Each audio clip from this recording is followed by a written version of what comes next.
De nosso Senhor e Salvador Jesus Cristo para todos aqueles que me assistem e ouvem neste momento. Aqui está a Bíblia Sagrada e eu quero convidar você a fazer uma visita comigo à igreja de Antioquia. Alguns preferem chamar de Antioquia, eu prefiro Antioquia, fique à vontade. Atos dos Apóstolos, capítulo 11, do verso 19 ao verso 26, está escrito assim: Então, os que foram dispersos, por causa da tribulação que sobreveio a Estevão, se espalharam até a Fenícia, Chipre e Antioquia, não anunciando a ninguém a palavra, senão somente aos judeus.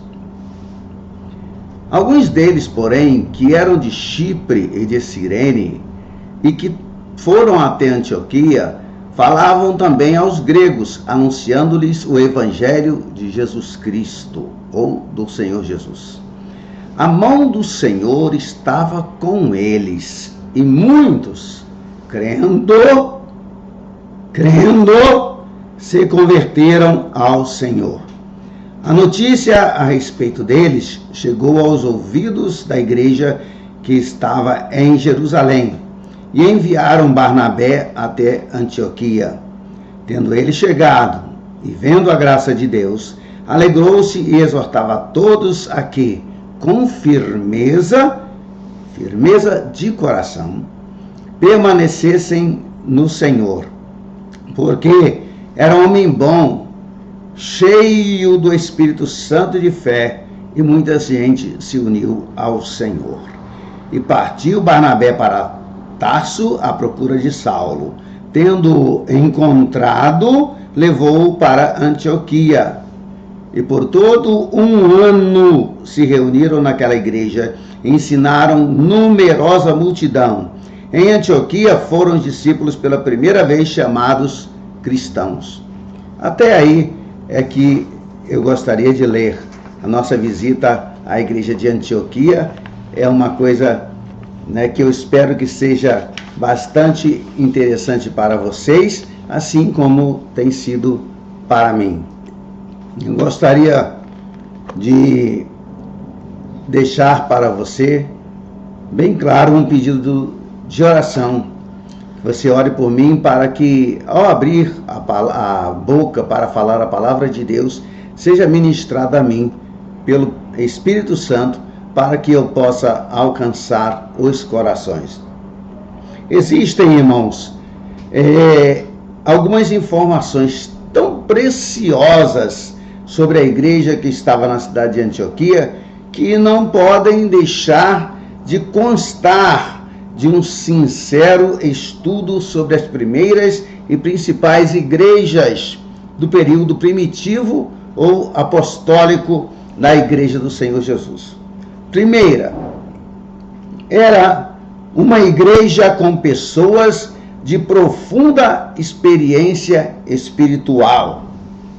Em Atos 11, 20 e 21, nós podemos ler que havia entre eles alguns varões chíprios e cirenenses, os quais, entrando em Antioquia, falaram aos gregos, anunciando o Senhor Jesus. A palavra do cristão é essa: anunciar o Senhor Jesus Cristo. E é dito ainda no verso seguinte: e a mão do Senhor era com eles, e grande número creu e se converteu ao Senhor. Primeira coisa que eu gostaria de mencionar aqui, que a mão do Senhor era com eles. Isso significa que Deus operava maravilhas através daqueles homens. Segundo, nós podemos ver também que grande número creu. O Espírito Santo estava lá, vivificando a palavra de Deus nos corações e abrindo seus olhos espirituais para que pudessem enxergar a verdade do Senhor. Não existe verdadeiramente uma igreja próspera sem o alicerce da fé. Repito isso para você: não existe verdadeiramente uma igreja próspera sem o alicerce da fé. Quero mencionar também que está escrito: e se converteu ao Senhor.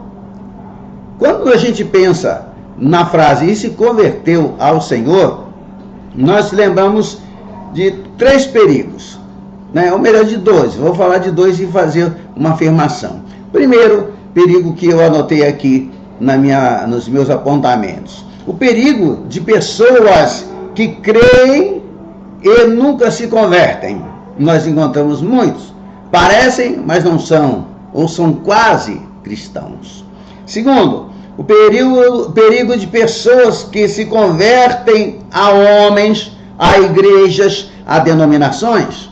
Eu já citei num de meus vídeos postados no YouTube que eu sirvo a Deus na Assembleia de Deus há mais de 40 anos, mas eu não sou crente na Assembleia de Deus, como não sou crente em nenhuma outra denominação. Eu sou crente no Senhor Jesus Cristo, naquele que salva, naquele que cura, naquele que liberta, naquele que transforma, naquele que renova, naquele que purifica, naquele que ressuscita, naquele que nos levará para o céu no dia do arrebatamento da igreja. No Filho do Deus vivo, aquele que morreu por mim e por ti na cruz do Calvário.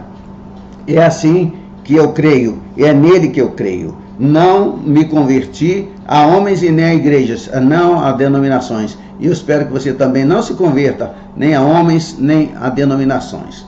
Irmãos, esses perigos parecem não ter ou não terem ocorrido em Antioquia. Eu sei também, percebi aqui pela nossa leitura, que uma igreja que ela era Antioquia, a igreja em Antioquia, era uma igreja cheia da graça de Deus, conforme Atos 11, 22 e 23, porque ficou registrado para nós. E chegou a fama destas coisas aos ouvidos da igreja que estava em Jerusalém. E enviaram Barnabé a Antioquia, o qual, quando chegou e viu a graça de Deus, se alegrou e exortou a todos a que permanecessem no Senhor com propósito de coração. Permanecessem no Senhor com propósito de coração. É assim que nós devemos permanecer no Senhor.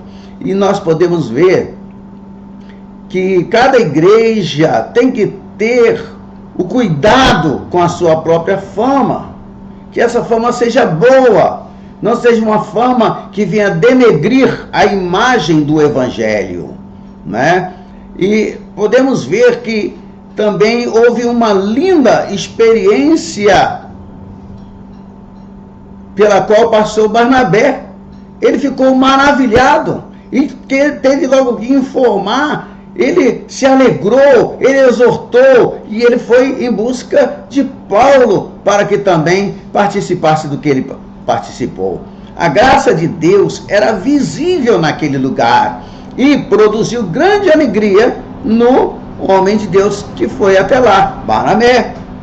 A terceira coisa que me chamou a atenção é que foi em Antioquia, ou na igreja de Antioquia, o primeiro lugar cujos membros foram chamados cristãos.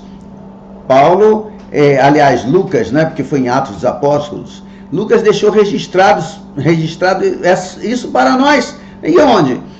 Em Atos 11, verso 26.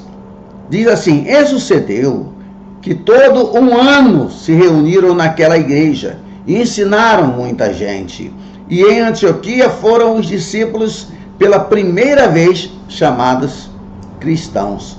O Espírito Santo usou Lucas para deixar registrada esta palavra para nós hoje em dia, não é? Eles ficaram um ano no templo da igreja de Antioquia. E isso é para aqueles que estão hoje tentando tirar os crentes dos templos onde eles se reúnem para adorar a Deus. Irmãos, os nomes antigos que identificavam os crentes era o seguinte: seguidores do caminho e discípulos.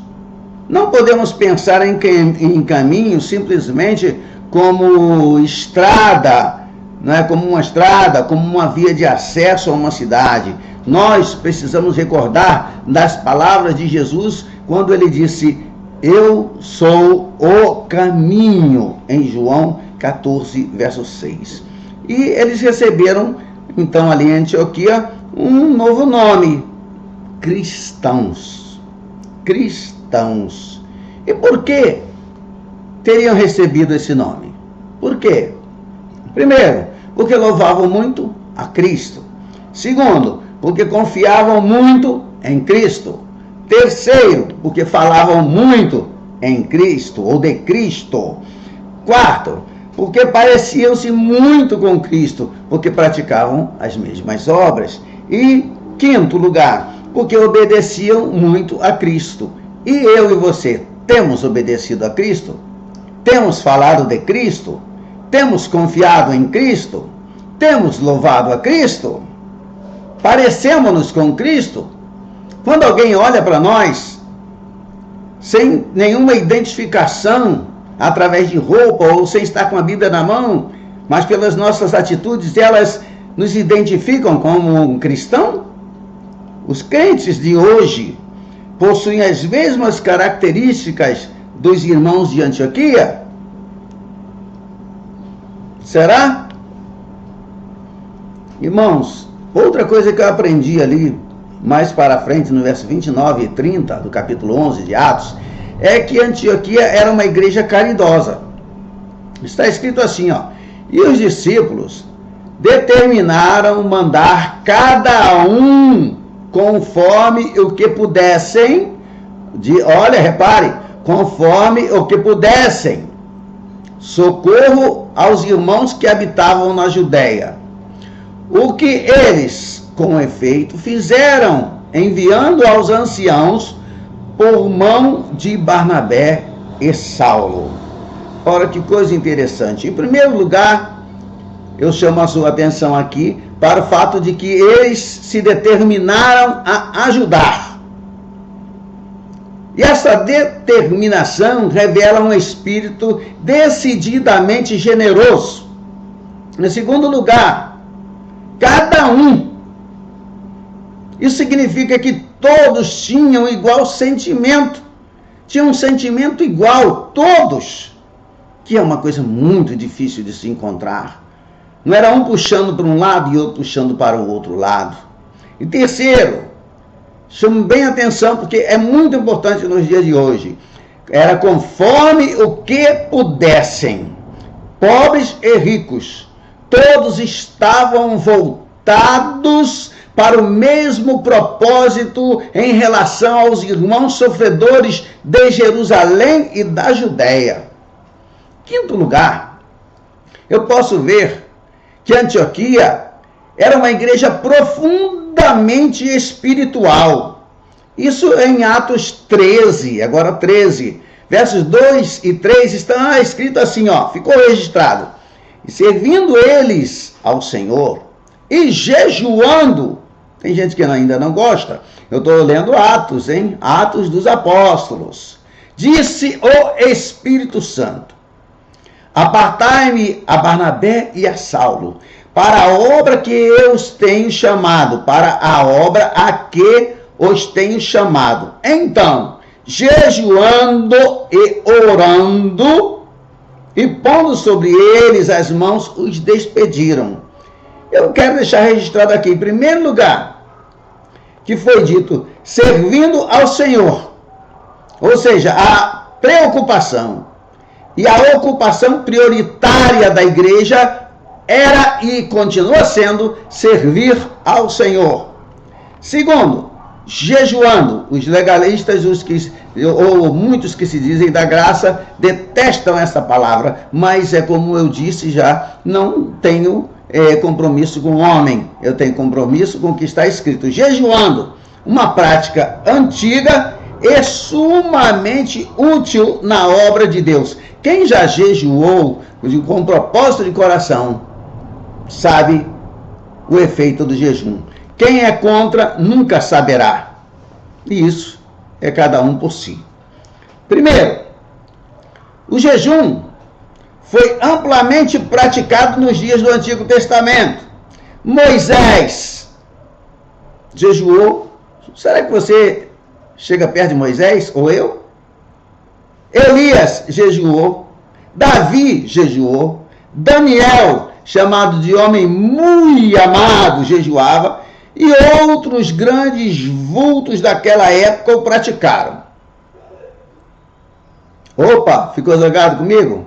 Me perdoa se você ficou zangado, mas a palavra continua de pé.